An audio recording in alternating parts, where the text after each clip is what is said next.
The rain had just started falling, turning the evening city lights into shimmering reflections on the wet pavement. People hurried by, umbrellas opening like flowers in a storm, but no one stopped to notice the little girl sitting under the old street lamp. Her small hands held a violin almost too big for her, its wood scratched and faded from years of use. Yet to her, it was a treasure, the only thing her father had left behind before he died. Her name was Lila, just 9 years old. Every evening, she sat on the same corner near a fancy cafe, playing songs to earn a few coins. Her mother was sick, and the little money she made helped them buy medicine and bread. She didn't complain. She only played because when she played, she felt close to her father again. Inside the cafe, laughter filled the air. A group of well-dressed people sat around a large table near the window, sipping coffee and talking loudly. Among them was Roland Carter, a well-known millionaire who owned several companies across the city. He was tall, confident, and always dressed in perfection. To everyone around him, he was powerful and charming. But behind his expensive suit and gold watch, Roland's heart was empty. He had no family, no real friends, only money and pride. As the rain continued, the sound of Lila's violin slipped through the cafe window. It was a soft, trembling melody, played with pure emotion. The tune told a story of loss and hope, sadness and strength. Slowly, the noisy chatter in the cafe faded. For a moment, people simply listened. Roland noticed the change and frowned. "What's that noise?" he asked, annoyed. "It's a little girl outside," one of his friends replied, glancing through the window. "She's playing the violin." Roland gave a short, cold laugh. "A street kid? Playing music? Probably just making noise for coins." His friends chuckled weakly, not wanting to disagree. But one of the waiters near the window whispered, "She plays beautifully, sir. She's been coming here every evening."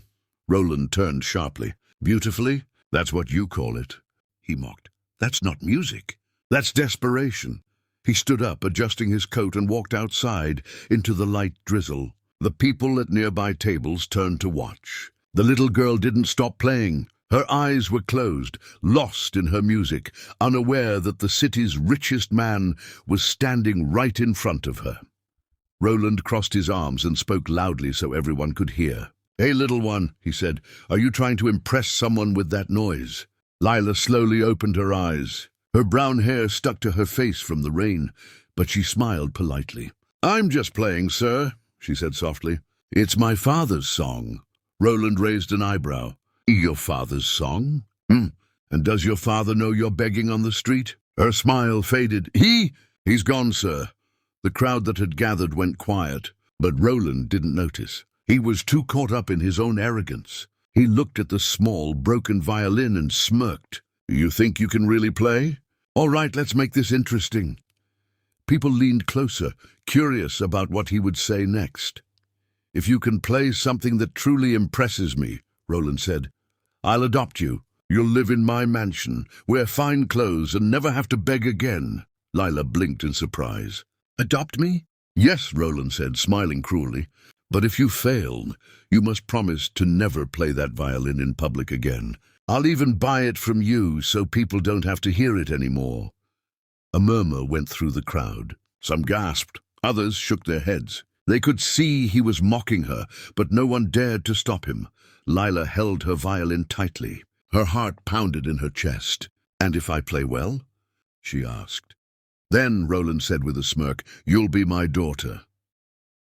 For a long moment, the world seemed to stand still. Rain tapped gently on the pavement. The little girl took a deep breath and nodded. "All right," she whispered. "Deal." She took a small step back and lifted the violin to her chin. The crowd went silent. Even the sound of cars faded as people stopped to watch. Layla closed her eyes, and the first note rang through the cold air, a sound so pure and fragile that it touched something deep inside everyone listening. She began to play a melody unlike anything Roland had ever heard. The notes were soft and trembling at first, like a child's cry. Then they grew stronger, full of emotion, pain, and love. Every note told a story, her story. The loss of her father, the struggle of her sick mother, the lonely nights under the rain. Yet the music wasn't sad. It was beautiful, hopeful, and alive. Her fingers moved gracefully, her bow dancing like magic over the strings. The streetlight above flickered, casting a golden glow over her face. Her eyes were closed, but tears rolled down her cheeks. She wasn't just playing the violin, she was pouring her soul into every note. Inside the cafe, no one spoke. Roland's friends, who had been laughing minutes ago, stood frozen. Even the waiters stood at the window, listening. Something in that melody broke through the walls Roland had built around his heart. When the final note faded, silence fell over the street. The sound of the rain returned, gentle and steady. For a few seconds, no one moved. Then an old man in the crowd started clapping. Soon everyone joined in. The applause echoed through the street. People cheered, some even wiped their tears. Lila opened her eyes, breathing hard. She looked up at Roland, her eyes full of hope and innocence. "Did I play well, sir?" she asked quietly. Roland didn't answer. His mouth opened, but no words came out. His heart was pounding, and for the first time in years, he felt something he couldn't explain. That music, it reminded him of his own childhood, of his mother singing lullabies before she died, of the warmth he'd long forgotten. He took a deep breath, trying to hide the emotion rising inside him. The crowd waited, wondering what he would do, but Roland only turned around and walked back into the cafe without saying a word. Lila stood there in the rain, holding her violin tightly. She didn't know what she had done to make him so quiet. All she knew was that her father's song had once again reached someone's heart. And inside the cafe, Roland sat back down, staring at his reflection in the coffee cup. For the first time, the man who thought he had everything realized. He might have just met someone who had something he never did. That night, Roland Carter couldn't sleep. The rain still whispered against the tall windows of his mansion, but all he could hear was the sound of that violin, the melody the little girl had played. It followed him like a ghostly memory, soft but impossible to ignore. He sat by the fireplace, his mind restless. He had spent years chasing money, success, and power, yet one little girl with an old violin had shaken everything inside him. He kept seeing her eyes, innocent, brave, filled with quiet strength. "Did I play well, sir?" she had asked. He never answered. He just walked away, and that silence now felt heavier than anything he had ever owned. The next morning, Roland told his driver, "Take me back to that cafe." When they arrived, the street corner looked empty. The small stool where she had sat was gone. Only a few drops of dried wax from a candle and some old coins scattered on the ground remained. He asked the cafe waiter, "Where's the little girl who plays here?" The waiter frowned. "You mean Lila? She hasn't come today, sir. Her mother's been sick for days. Some people say she lives in the old houses by the river." Without hesitation, Roland ordered the driver to take him there.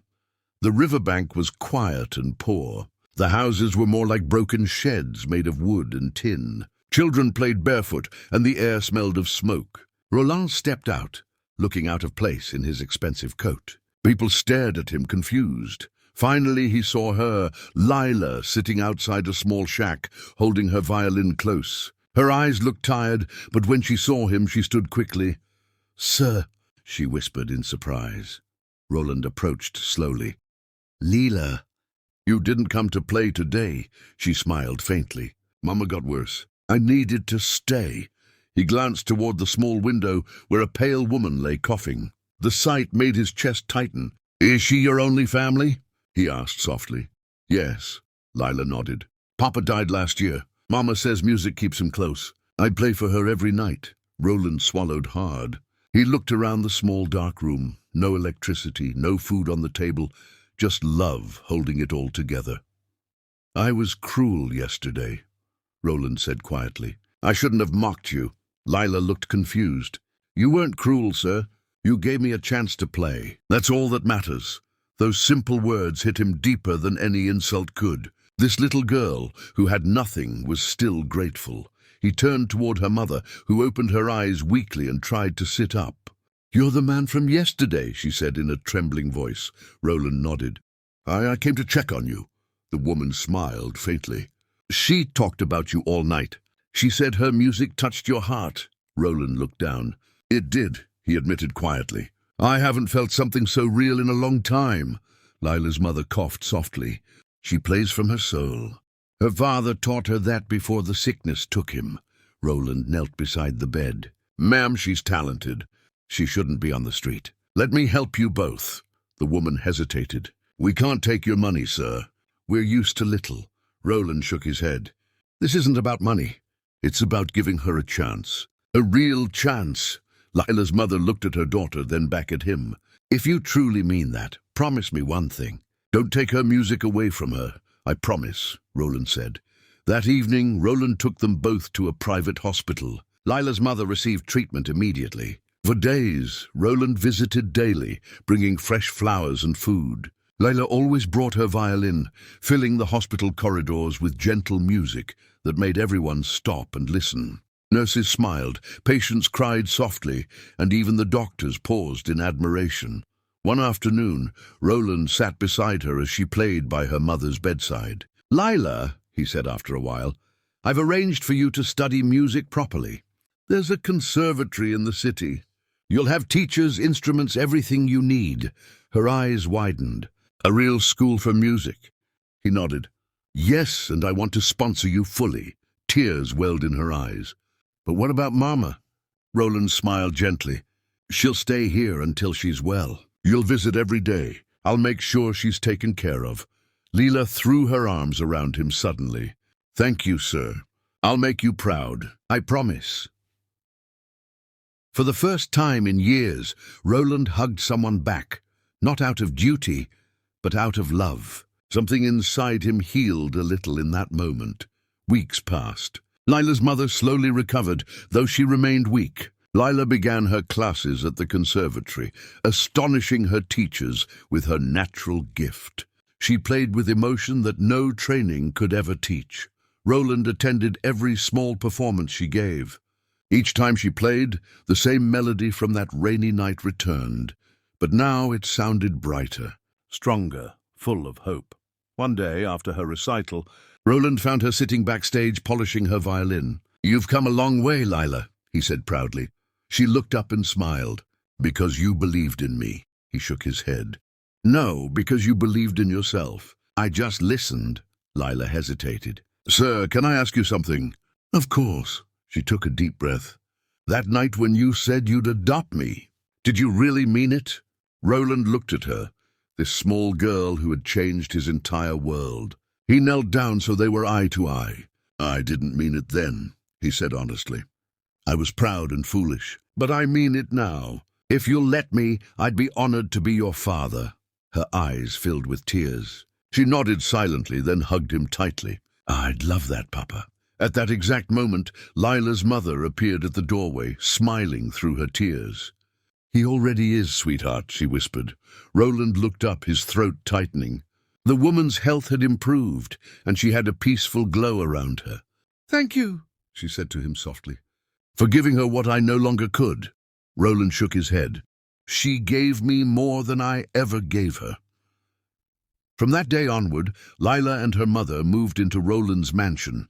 The cold, empty halls that once echoed with silence now filled with laughter and music. Lila practiced every morning in the grand hall, and her melody spread warmth through every room. Months later, at her first public concert, Lila stood on stage before a packed audience. The lights dimmed and she raised her bow. Before she played, she looked toward the front row, where Roland and her mother sat holding hands. "This song," she said softly, "is for my father, who taught me to play with love, and for the man who taught me that love can be found again." Then she began to play the same melody from that rainy night. But now it was filled with joy, light, and gratitude. The audience sat in complete silence, moved to tears. When the final note faded, everyone rose to their feet, clapping and cheering. Roland wiped his eyes, proud beyond words. In that moment, The millionaire who once mocked a little girl realized that true wealth was never counted in money, but in hearts touched and lives changed. And as the applause echoed through the hall, he whispered to himself, "Your music didn't just change me, Lila. It saved me.